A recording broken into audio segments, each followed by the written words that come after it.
kid's sleepy corner.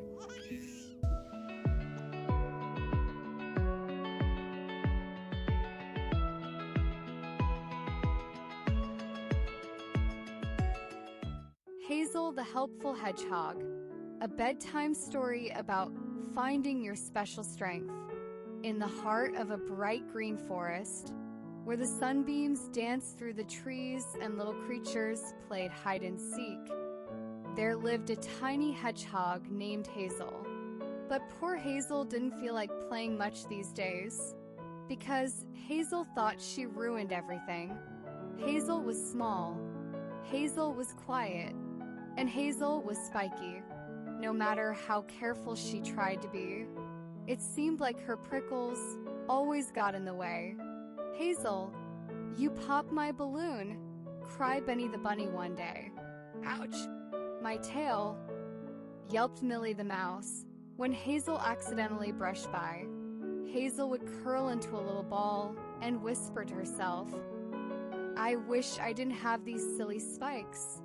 Day after day, Hazel watched her friends play together, helping one another, building forts, carrying berries, while she sat by herself, thinking, "I just mess things up.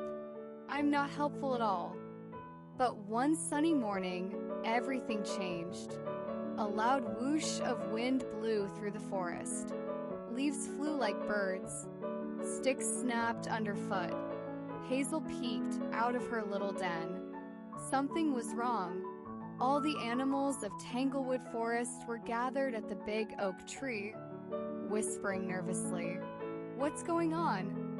Hazel asked, trying not to bump anyone. "It's the windstorm," cried Benny the bunny. "It blew down Old Owl's nest, and the baby owlets are stuck on Snaggle Rock." Everyone gasped. Snaggle Rock was dangerous, tall, steep, and slippery. No one had ever climbed it before. "We need to rescue them," Millie squeaked. "But how?" worried Benny. "It's too steep, too sharp, too slippery." Hazel's little heart pounded.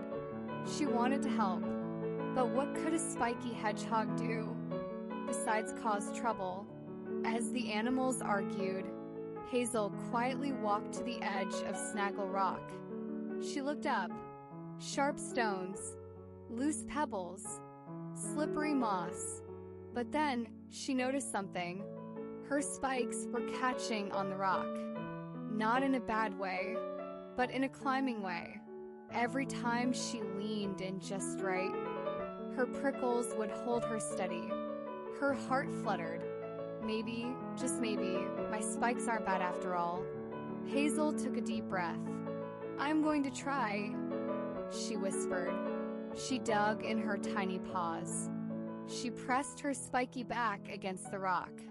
Step by step, inch by inch, higher and higher she climbed. Hazel's climbing Snaggle Rock. She's really doing it. Hazel didn't look down. She thought about the baby owlets, cold and frightened. She thought about all the times she felt useless. And then she thought, not today. With one final push, her spikes hooking perfectly onto the stone, Hazel reached the nest. Peep, peep. The owlets chirped, huddled together. "Don't worry, little ones," Hazel said gently, curling her spiky back around them like a safe little basket. And with slow, careful steps, Hazel climbed back down. When she reached the bottom, the forest erupted in cheers. "Hazel, you saved them," Benny cried. "You're amazing," Millie squeaked. Hazel blushed, as much as a hedgehog can.